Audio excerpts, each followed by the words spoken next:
Oh, Okay. hi. Oh, hi. Oh, hi. Welcome to, what is this, episode 3 Episode Trace. of our podcast, where we're going to talk about Woohoo! episode 8, or chapter 8 of The Mandalorian. Yeah, they are chapters, aren't they? Mm-hmm. Yep, I just happened to have it up on the Wikipedia page I have up. Do you? Oh, I didn't. Yes. That's it, because there's just the one thing that we have to talk about, if nothing else. The one thing? And There's just so going to start many. off by saying spoilers for all those that are watching. Spoilers. Everything we're talking about. Yeah, they're spoilers, so just be prepared. But yeah, it was revealed that there's a dark saber in our midst.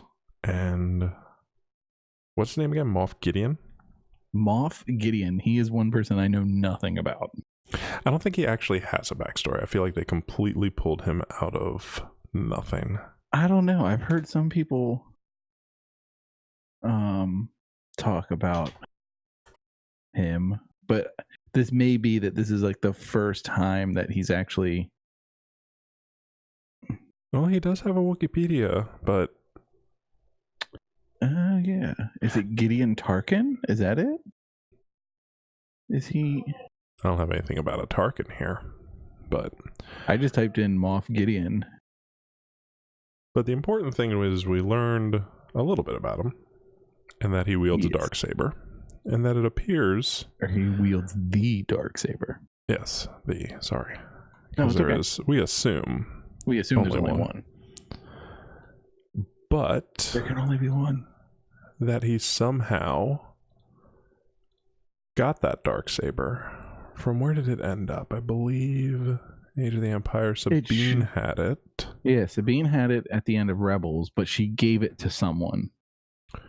Bo-Katan accepted the sword in memory of her sister Sabine for the honor of her clan and Mandalore herself. So yes, at some point prior to 9, after the battle for Yavin, Moff Gideon acquired the blade. So we don't know how he got it, or what that ultimately means, but since the Mandalorian culture, clan, grouping of people, whatever you want to call it, is now pretty low in the population numbers, I think it's safe to say that he's not worried about leading them. I think he stole it. No. I think he took it. I think, yeah, because they even said in the episode that he led the Imperial, I guess you could say, like, detachment or whatever that was, I guess, in charge of the purge of Mandalore. I think it is. Right? He definitely did, and that is what they're talking about. Yeah. And you gotta imagine he took it as a prize. He won, so he takes that with him. Mm-hmm. Which is pretty exciting for what that might mean for Din Djarin, our Mandalorian's name that was finally revealed as well. Yes. Not sure how I feel about that name. It doesn't really roll off the tongue, but... Well, it's because he's... Well, the thing is, we don't know exactly what planet he's from. Yeah. Because he was a foundling. Yeah. To that point, the Mandalorians that rescued him, they were in the blue armor. Mm-hmm. But I can't, like... Is that the same armor that we saw from... who were they in Rebels? Wasn't it the Protectors? Didn't they have like that blue style armor? I feel like it was. Let's see. But I almost feel like, because when did that attack happen? That happened when there were still the Separatists and Republic. So would you say that was in Rebels? When we're learning about Satine? Yeah, when Sabine goes back to Mandalore. Yeah, I don't know if the same rules apply to that. But let's see. Yeah, no, I mean, I'm sure they're... It might be a certain clan or... I don't know. With everything right now, and we won't go really into it, I feel like that needs to be a podcast by itself. But okay, yeah, that's which ones they were. Okay, I also just saw them during the Clone Wars. Like they were technically Death Watch. They were the ones that rose up during the Clone Wars against Duchess Satine, who was more of a pacifist. Okay. That's where that armor's from. Well, I am reading here that they decorated their armor to reflect personal accomplishments, clan affiliation, or simply personal preference. Some Mandalorians wore pieces of armor to honor relatives, but then alive. As of the Clone Wars, these colors were known to have significance. Gray, mourning a lost love. Red, honoring a parent. Black, justice. Gold, vengeance. Green, duty. Blue, duty. Blue, reliability. Orange, a lust for life. White, a new start. So the point I was going to make before is I'm not sure with everything that they're doing recently with Rise of Skywalker, and again, I don't want to get into it too much, but everyone's making a big deal out of Rey's lightsaber at the end being yellow. And that maybe is going to signify, her being whatever it is that I can't even remember right now, the signification with the Jedi Order and being basically for justice, I believe, instead of worrying about protecting or any of these other things, that she was more for justice.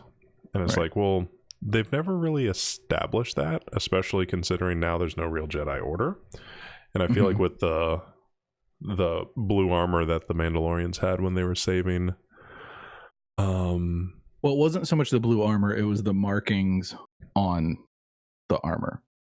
You're talking about from the recent episode? On their shoulder armor, or their shoulder plate. Gauntlet? No, not gauntlet. No, your gauntlet goes across. Yeah, your pauldron or pauldron. Yeah, I think it's your pauldron. Yeah. I didn't really take notice to that. But you should have. Yeah, I know.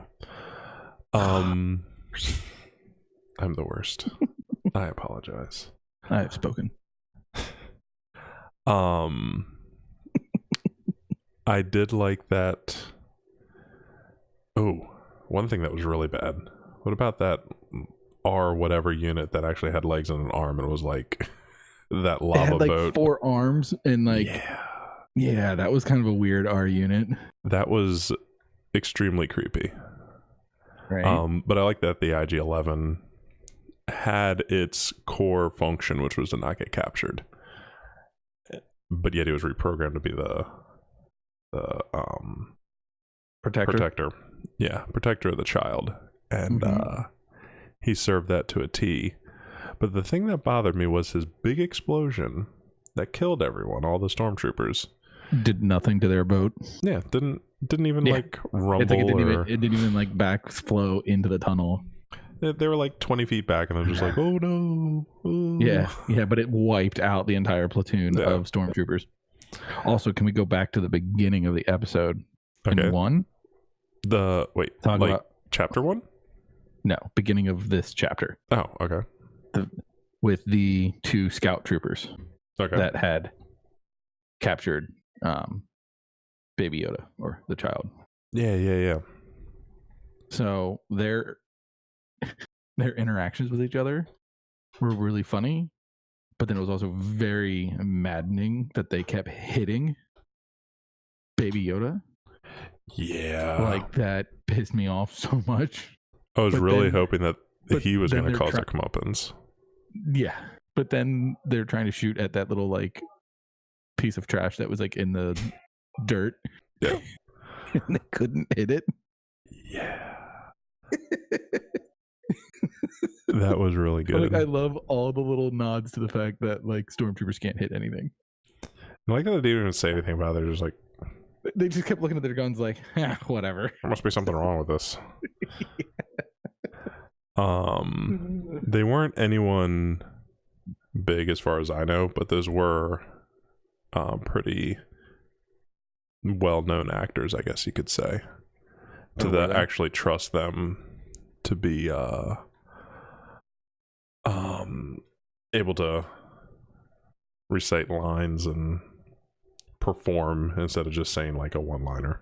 They actually had a which was kind of neat because it gives you a little bit of the like a sneak peek kind of into their like what their daily lives, like the fact that they do talk and joke with each other when they're on guard duty. Like they are somewhat normal to that extent. Like they're just standing around. Jason Sudeikis and Adam Pally.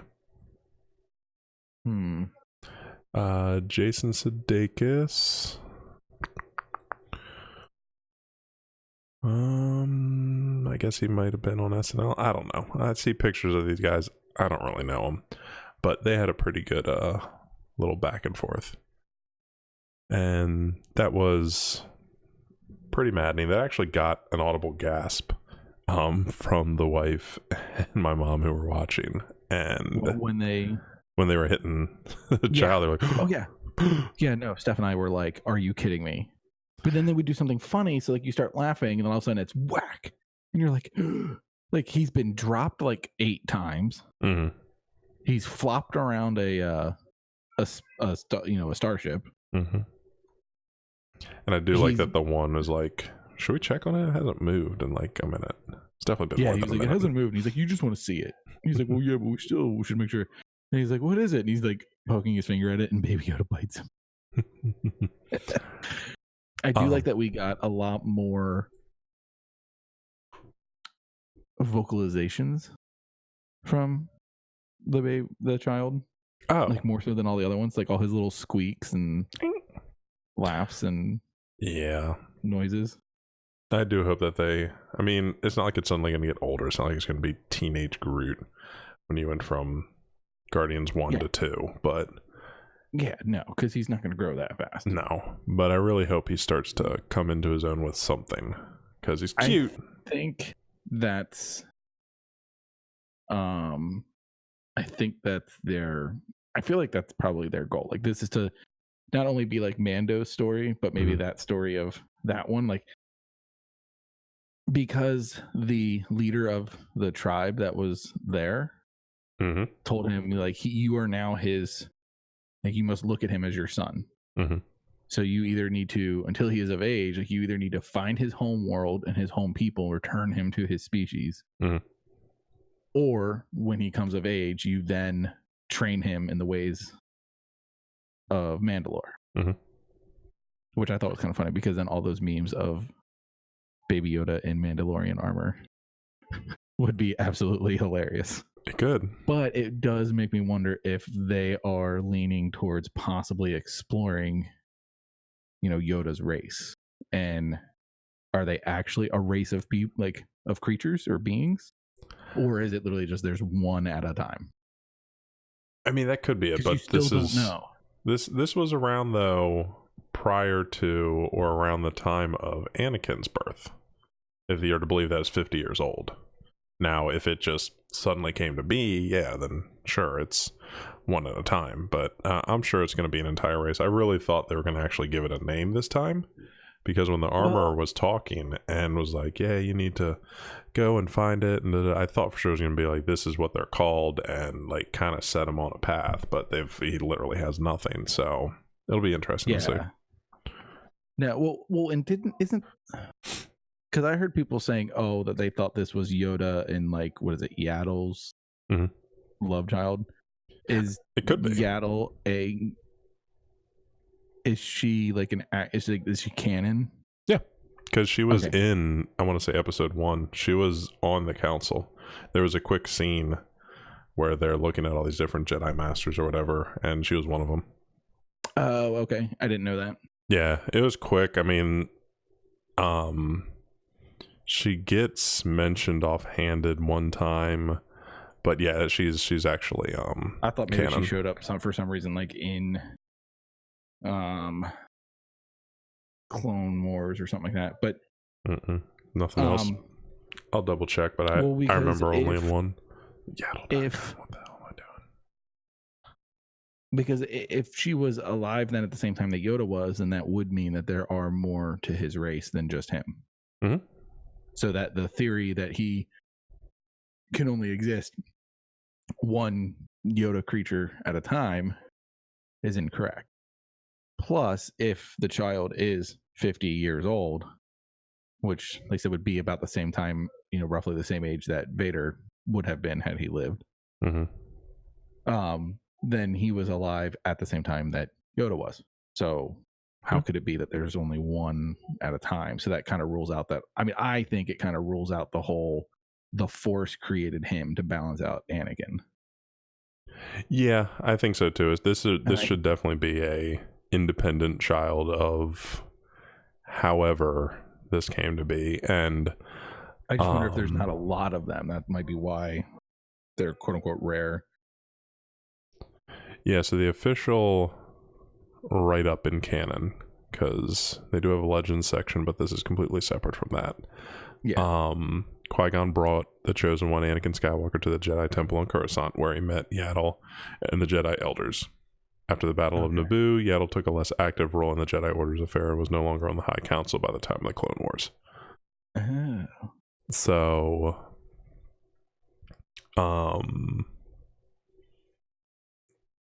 doesn't mention anything about specifically death. I'm not sure where this exactly, how they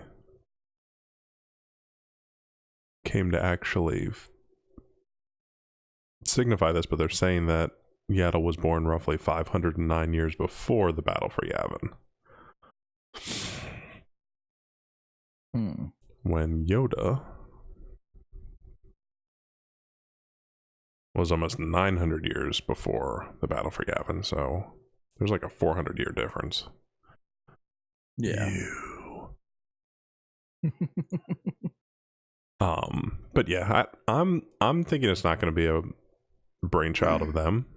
I think. Yeah, I don't think so either. Yeah, but I think it's just a Force sensitive child of their species, and I wonder if their species is maybe naturally Force sensitive. I think that's what it's going to boil down to. Separated from his parent, something happened to where he was stolen or snatched. Yeah, it's definitely going to turn into that. It's going to be because as far as we know right now, every race can have Force sensitivity, but there's not like one that they're always Force sensitive, and I think this might be the one. Because I mean, all you've ever known is Yoda, and maybe they do have an entire tribe, kind of like Ewoks or anything else. And there's non-Force sensitive, obviously no Ewoks are, but yeah, that I think this will just prove out to be a whole race species. But it'll be curious to see where they go with it, and I kind of hope that they explore it. That's what's saying. I do wonder. I feel like they're kind of setting it up for that through telling Mando's story and like setting up for there to be a future, that it's while they're obviously it's going to be like a tale of like their adventures while he's searching for the child's home world, that and then either that branches out into something else, or it does stay kind of its own story, but that's how we end up learning about Yoda's species. Yeah, I like that we discussed the episode in reverse order. Also, I want the blaster that Cara Dune had.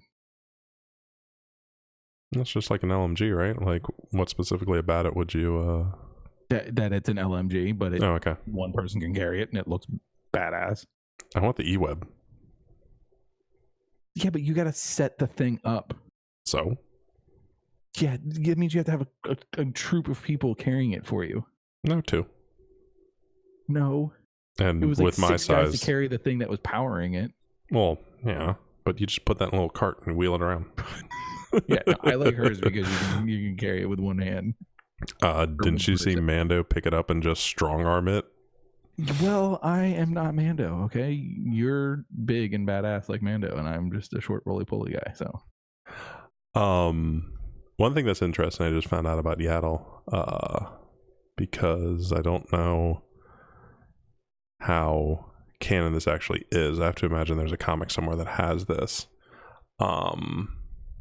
Apparently,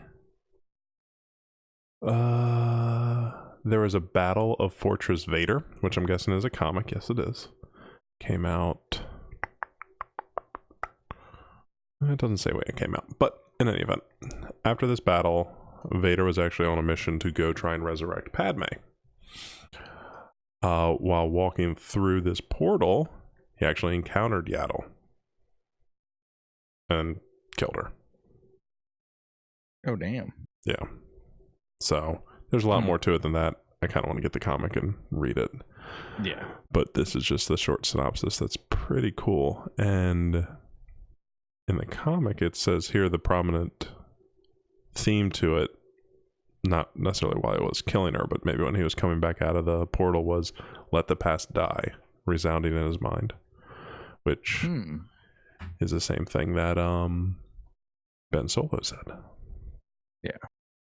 Interesting. Dun dun dun. There's so much cool stuff. I know.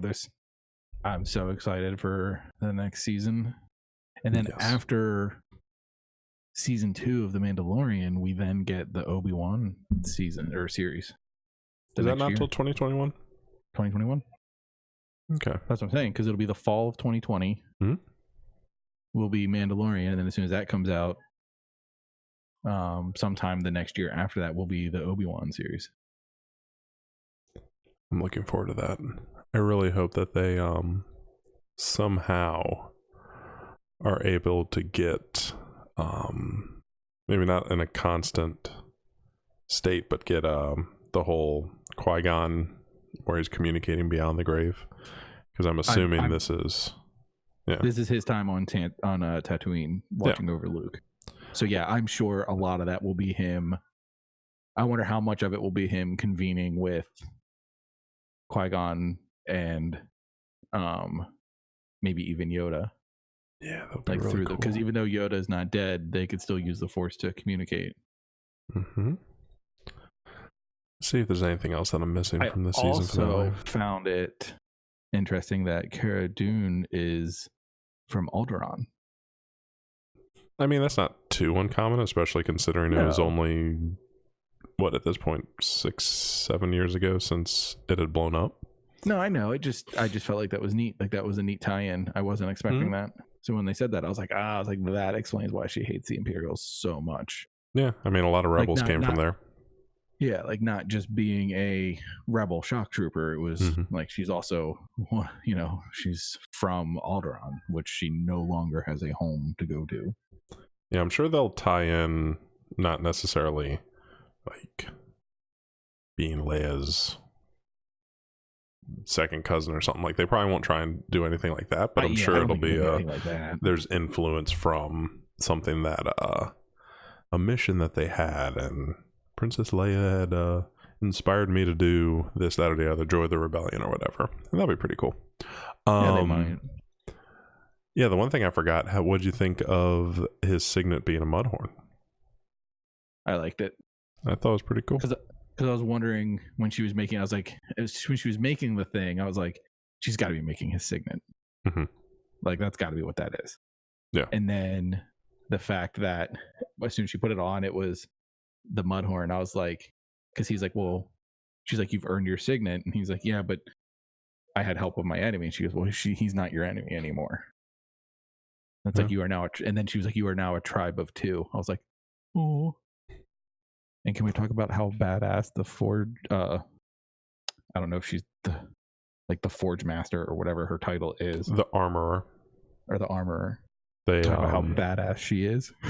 Yeah, I was really hoping to see a little more blood, because her just murking heads, it was... I mean, she busted that one stormtrooper's helmet. I mean, just smashed the front off of it. It was... It's like, that was awesome. You gotta remember, you gotta watch these with closed caption on, so you get all the little names. That's what I do. True. That's how I know she's called the Armorer. I always forget to do that. We just crank the volume up so we hear everything. Interesting fact that I heard from another spoiler podcast that I listened to, that when Moff Gideon showed up, and he had all the nice new shiny, clean stormtroopers with him. Not the Death Troopers. Well, I mean, they were nice and shiny and clean too, but the actual, just the normal stormtroopers. Those were outside, not in the show or in the Star Wars realm, but like in real life. Those apparently were cosplayers of the 501st. That's pretty cool. Yeah, I thought that was cool. Yeah. Because like apparently those guys, like, I mean, they're all over. They have legions, or like they have divisions in all over the place. There's one that goes to the Comic-Con in DC. I saw them. We were in North Carolina a few years ago, and we went to it wasn't necessarily an actual Lego convention, but it was like an offshoot of that. And they had like a squad of them there, and we took pictures with them. They were pretty cool. Yeah. And they all actually sound like stormtroopers. I want stormtrooper armor so bad. Same. And I want scout trooper armor, like, because I've always thought the scout trooper armor was the coolest, even though the visor, like, completely tunnel vision. You're literally like this. It's like no wonder they can't hit anything, because they can never see anything around them. Oh, the one thing I had a problem with, I wanted to ask you about. So with IG-11 just hopping on a speeder bike and being able to take off, like, I kind of didn't like that. Why? Just because I feel like he's an assassin droid. Why wouldn't he be able to drive something? Because it's not necessarily in his programming to hunt and whatnot. Sure. Well, when he was a hunter, sure, but it shouldn't be inherent. He didn't get rid of all of his programming. Everything that mandated hunting. He doesn't need to know how to drive I don't know if I should call it drive or fly a speeder bike to take care of the child. Like, that just, it seemed weird to me. It'd be almost like 3PO suddenly becoming like, oh, I can get on a little speeder. It's just weird to me. Well, just because we never saw 3PO do it doesn't mean he couldn't. That's true. And I mean given the circumstance, I think it goes into those factors too of they have, like, the droids, even though they're, as pointed out in this one, they are not a live being, but they have personalities. But to me, just because he changed his like base killing programming doesn't mean that it got rid of his knowledge of how to do things. I mean, I know he had to retrain him, like, how to be, like, gentle with things. Yeah. But that doesn't necessarily mean that it got rid of his ability to operate something. Because I mean, that's like, why was Zero able to? I mean, it's like all the droids have like the probes to where they can just like probe right into a computer and be like, woo, and they just turn it back and forth, and they can hack like anything. It's like, why can all of them do that? True. That's just interfacing, I feel like, with a computer, and it's whether or not they can do it. It's kind of like, I mean, I get where you're coming from, but I mean, I actually liked it because I thought it was badass, because he was literally like, oh no, it definitely was. It was just, to me, it almost felt very convenient. Like, it'd be one thing if, how else would he have gotten there to save Mando and all of them in time? That's why. It's one thing if you would have gone back to the ship and told the ship I want to fly here, because I feel like a lot of that kind of stuff can be a little more automated. With a speeder bike, there's a lot more, like, when he was getting there, okay, one thing, but when he started going down the street between all the shops, shooting people, and his hands weren't even on the speeder bike, and he was, I was like, this is ridiculous. This is a little over the top. Have you never ridden a bicycle? Oh, I've ridden a bicycle, but I also don't do it without my hands. I hold on. I don't. I do see kids that can ride in a straight line and vary a little bit with their legs and like adjusting their center of gravity, but they're not doing what he's doing. So you've never changed lanes on a motorcycle without your hands, is what you're saying? I'm not a daredevil like you. Sorry. I never did that. So that was kind of the one thing that, I mean, ultimately, I've never actually done that either, but oh, you haven't? Oh. But I have ridden and gone along without holding on to the handlebars before. But just imagine if your range of motion was only like droid capabilities. Like, I feel like it'd be harder to do. Like, I'm not saying it's impossible, but it's just yeah. But he's also got, you figure, all those.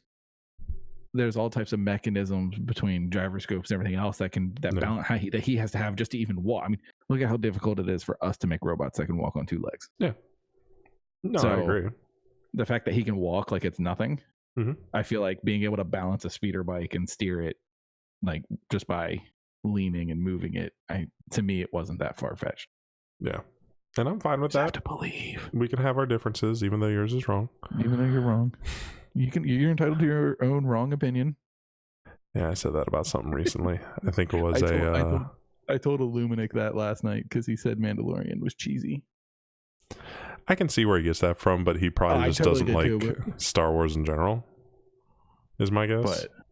But I did. I told him. He was like, it's just, I don't know. He's like, the acting. I was like, it's Star Wars. It's in the world of Star Wars. The acting's always going to be awkward. Tell him to watch the most recent movie. Like, again, we won't go into it, but a lot of it was very campy. Cliche. Yeah, it was cliche. Like, a lot of the jokes were, it was fantastic. And I love that IG-11 was making jokes with Mando, like, as he's trying to heal him. Yeah. Which I also thought was kind of funny because I feel like a small part of me was kind of like a nod to like Terminator.